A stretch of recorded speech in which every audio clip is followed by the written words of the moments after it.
இந்த ஜென்மநட்சத்திரம் டீமுக்கு இது எப்படி முக்கியமான நாளோ எனக்கு ஒரு முக்கியமான நாள். ஏன்னா என்னுடைய நண்பர், என்னுடைய ஒரே நண்பர், 14 ஆண்டுகால நண்பர் தமன் அவர்கள் ஹீரோவா பண்ற படம் ஜென்ம நட்சத்திரம். அதனால எனக்கு ரொம்ப ரொம்ப முக்கியமான ஒரு படம். கேபிள் சங்கர் சார் பேசுறப்ப வாழ்த்த வயது இல்லைன்னு சொன்னீங்க, அபத்தம். தயவு செஞ்சு இனிமே அந்த வார்த்தையை பயன்படுத்தாதீங்க.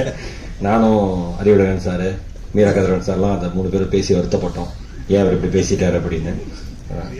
என் வாழ்க்கையில வந்து முதல் முறையா ஈரோடு மகேஷோட பிறந்த ஒரு தலைவாசல்னு சொன்ன தலைவாசல் விஜய் சாருக்கும் பரவாயில்ல சார், ஏன்னா நிறைய பேர் ஈரோடு மகேஷன் கூப்பிட்டு திரும்ப சொந்த ஊரும் அப்படி செத்துடலாமான் இருக்கு. சார் சிரிக்கிறார். ரொம்ப ஒரு குடும்ப மேடை மாதிரிதான். இந்த மைத்துன்னு சொன்னிச்சு ரக்ஷா வந்து, மைத்ரேயன் வந்து ஒரு கால் பண்ண எனக்கு சான்ஸ் கிடைச்சது அப்படின்னாரு. நான்லாம் மணிக்கு வந்து 5 வருஷமா கால் பண்றேன். அது காலா மட்டும்தான் இருக்கு, கால் ஷீட்டா இன்னும் மாறல. அது இந்த மாதிரி இருக்கு. சும்மா நல்ல மனசு உங்களுக்கு ஒன்றும் குறை வராது, சும்மா உதாரணத்துக்காக சொன்னேன். அந்த மாதிரி நல்ல மனுஷனா இருக்கீங்க நீங்க, அதுக்காக சிரிக்காதீங்க. ப்ரோ ரொம்ப ரொம்ப மகிழ்ச்சி. எனக்கு என்னன்னா வந்து நான் ஒரு விஷயம் நம்புறேன், தொடர்ந்து கதவை தட்டிகிட்டே இருக்கிறவங்களுக்கு எந்த கதவும் திறக்கிறதே கிடையாது. நம்பிக்கையோட தொடர்ந்து கதவை தட்டிகிட்டே இருக்கிறவங்களுக்கு மட்டும்தான் கதவு திறக்கும் வாய்ப்பு கிடைக்கும். தமன் அந்த மாதிரி 14 வருஷமா நம்பிக்கையோட கதவுல தட்டிகிட்டே இருக்கிற ஒரு இளைஞர். ஏன்னா ஐடில ஒரு நல்ல லெவல்ல சம்பாதிச்சுட்டு இருந்த ஒரு பையன் ஒரு பெரிய பொசிஷன், இன்னைக்கு வந்து ஒரு ஐடிலே இருந்திருந்தாருன்னா எனக்கு தெரிஞ்சு ஓனா ஒரு கம்பெனி நடத்துற அளவுக்கு டேலண்ட். தமனோட நெருங்கி பழகின எல்லாருக்கும் தெரியும். ஒரு மொபைல் லைப்ரரி மாதிரி எதை பத்தி வேணா நீங்க அவர்கிட்ட கேட்கலாம். அவ்வளவு டீடைல்டா ஆத்தென்டிக்கா பேசக்கூடிய ஒரு நபர். அதை விட்டுட்டு சினிமாக்குன்னு வந்து கூத்துப்பட்டையில வந்து கத்துக்கிட்டு அதுக்கப்புறம் முயற்சி எடுத்து வெளிச்சம் விழாதான்னு ஒரு லைட்டு தெரியும், ஓ அந்த இடத்துல வெளிச்சம் இருக்கு, நம்ம ஓடி போயிடலாம் அந்த வெளிச்சத்துக்குன்னு கிட்ட போறப்ப அந்த லைட் மறுபடியும் தூரமா போகுது, அந்த வெளிச்சம் தூரமா போகுது, மறுபடியும் ஓடுறோம், மறுபடியும் அந்த வெளிச்சம் தூரமா போகுது. ஆனா அந்த ஓட்டம் நிக்காம ஓடிட்டே இருக்கோம்ல, அவங்களுக்கு தான் அந்த வெளிச்சம் கிட்ட வரும். இந்த படம், இந்த ஜென்ம நட்சத்திரம் நிச்சயமா என்னுடைய நண்பருக்கு வெளிச்சத்தை தரும் என்பதில் எந்தவித சந்தேகமே கிடையாது. இங்க உள்ள வந்தோட நம்ம அந்த அழகா நம்ம ஆர்ட் டைரக்டரோட ஐடியாவான்னு தெரியல, அந்த நட்சத்திரத்தை சுத்தி விட்டு பார்த்தது நல்லா இருப்பீங்க நீங்க. சுரேஷ் சந்திரா சார் ஆனா தலைவா இருக்காங்க எங்க அண்ணன், அவரு நாகர் சார் எல்லாம் அவங்க டீமே ரொம்ப பேரோட்டின் கேட்கணுமா அண்ணனுங்களுக்கு வந்தது பெரிய சப்போர்ட். அந்த சுத்தி விடுறது வந்து என்னோட நட்சத்திரம் என்னன்னு கேட்டாங்க, பரணி இப்பதான் 7:30 ஆரம்பிச்சிருக்கு. ஏன் பரணி பாலராஜன நம்ம 7:30 ஆரம்பிச்சிருக்கு, 7:30 துவங்கியதுன்னு இப்பதானா அப்படின்னு நினைச்சேன் நான். புரிஞ்சிருக்குன்னு நினைக்கிறேன் பரணியில் இருக்கிறவங்களுக்கு எல்லாம். அந்த மாதிரி ஒருத்தருக்கு ஒரு வாழ்க்கையில ஒரு விஷயம் நடக்கும்ல. ஆனா நமக்கு என்னன்னா நிறைய பேர் கேட்பாங்க, ஒரு நொடிக்கு வந்து நான் தியேட்டருக்குள்ள போய் பேசினேன், நீங்க சப்போர்ட் பண்ணுங்க இது சின்ன படம் பேசுறப்ப, சார் இந்த படத்துல நீங்க என்ன பாட்டு என்ன நடிச்சிருக்கீங்க என்ன அப்படின்லாம் கேட்டாங்க. இல்லைங்க என் நண்பர் நடிச்சிருக்காருங்க, அவருக்காக நான் பேச வந்தேங்க, எங்க டீம் தெரிஞ்ச டீம் அதனால பேச வந்தேங்க. இந்த மேடை அதே மாதிரிதான். நான் ஒன்னே ஒண்ணு சொல்லவா, நீங்கள் விரும்புகிறவர்கள், நீங்கள் நேசிப்பவர்கள், உங்களுடைய நண்பர்கள் ஜெயிக்கிற பொழுது நீங்க ஜெயிக்கிறதா நினைச்சீங்கன்னா நிச்சயமா நீங்க ஜெயிக்கிறதுக்கான ஒரு நாளும் இறைவன் நிச்சயமா தருவான். இங்க பிரச்சனையே வந்து யாரும் ஜெயிச்சிடக்கூடாதுன்னு எல்லாரும் நினைக்கிறோம். கை கொடுக்க நல்லா இருக்கீங்களான்னு நினைச்சு நல்லா இருக்கீங்களான்னு கேட்டு கை கொடுக்குறப்ப நாசமா போன்னு நினைச்சுக்கிறான். நல்லா இருக்கீங்களா சார், நாசமா போயிட்டு எப்படியாவது அப்படிதான் எண்ணத்திலே கையே கொடுக்குறான். சில பேர் இன்னுமா இருக்குன்னு கேட்கறான், சில பேர் என்ன டிவிலே வரதில்லைங்கிறான், சில பேர் சோத்துக்கு என்ன ஒரு வாரம் டிவில வரலைனாலும் பிச்சைக்காரன் ஆயிரும் நினைக்கிறாங்க. இவ்வளவு எல்லாரும் அவ்வளவு நல்ல எண்ணத்தோட சுத்தி இருக்காங்க.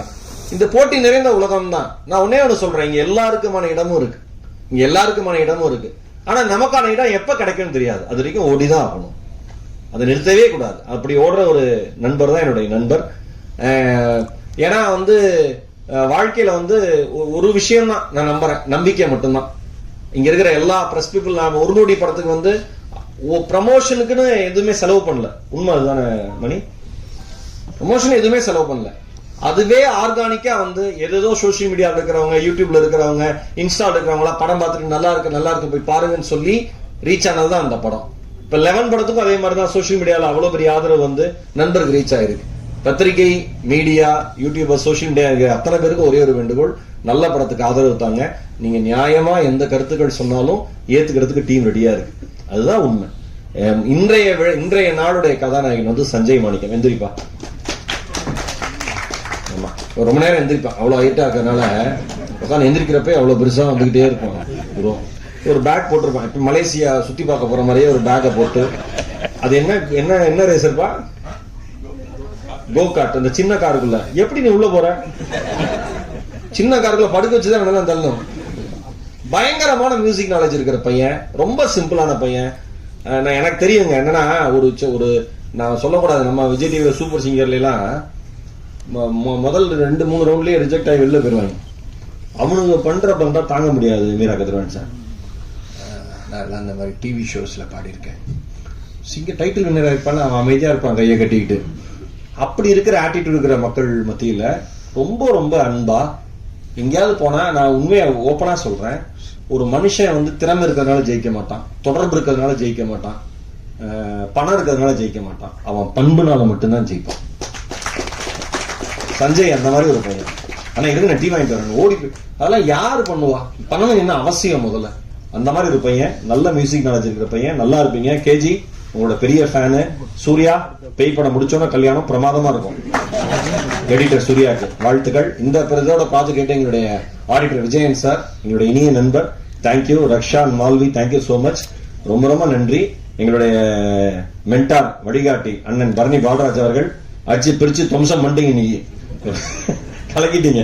நீங்க எப்பயுமே எங்களுக்கு சப்போர்ட்டா இருக்கணும் ப்ரோ. எந்திரிங்க ப்ரோ. சிவம் ப்ரோ, இந்த மனுஷன் எவ்வளவு சிம்பிளா இருக்காரு.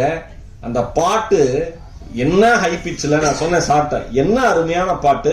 நிச்சயமா பெரிய உயரங்கள் வருவீங்க. பாட்டுல ஆஸ் அ சிங்கரா நீங்க நிறைய அச்சீவ் பண்ணிட்டீங்க. ஆஸ் அ ஆக்டரா இந்த படத்துக்கு அப்புறம் உங்களுக்கு பெரிய ரீச் இருக்கும் ப்ரோ. ரொம்ப ரொம்ப ரொம்ப ரொம்ப சந்தோஷம். Best cost Murali sir. இப்ப வந்து அவர் சொன்னார்ல 50% படம் முடிஞ்சிருக்குன்னு, அதுல நான் நடிச்சிருக்கேன். மணி ப்ரோ அதுக்கு கால் ஷீட் கொடுத்துட்டாரு. ஆனா எனக்கு முரளி சார், எனக்கு செல்வகுமார் சார் நன்றி. முரளி சார் எனக்கு ரொம்ப பிடிச்சது. பட பூஜைலாம் முடிஞ்சு, ஃபர்ஸ்ட் டே ஷூட்லாம் முடிஞ்சு, ஒரு வாரம் ஷூட் போனதுக்கு அப்புறம் நீங்க யாருன்னு எனக்கு கேட்டாப்ல. எனக்கு ரொம்ப அது வந்து மன நிறைவா இருந்தது. ஒரு மாதிரி நல்ல ப்ரொடியூசர், நல்லா ரொம்ப கலாய்க்கிறாரா, என்ன பண்றாரு, ஒன்னும் என்னடா வாழ்க்கை நமக்கு எப்படி இருக்கேன்னு. ரொம்ப நன்றி சார். யாருன்னு தெரியாம வாய்ப்பு கொடுத்து காசு கொடுத்து நல்ல டீம், மொத்த டீமுக்கு என்னுடைய மனம் நிறைந்த நன்றி, வாழ்த்துக்கள். அருண் எல்லாருக்குமே தேங்க்யூ சோ மச். இது என் நண்பன் படம். என் நண்பன் ஜெயிக்கணும், என் நண்பன் பெரிய லெவலில் ஜெயிக்கணும். என் நண்பன் ஜெயிக்கிறத ஒரு தியேட்டர்ல உட்காந்துருக்கிற ஒரு 300 பேருக்கு நடுவில் ஒரு ரசிகனா உட்காந்து பார்த்து கை தட்டுறதுல சந்தோஷப்படுற ஒரு ரசிகனா என் நண்பனுக்கு நான் மாறணும். Thank you so much. Love you all.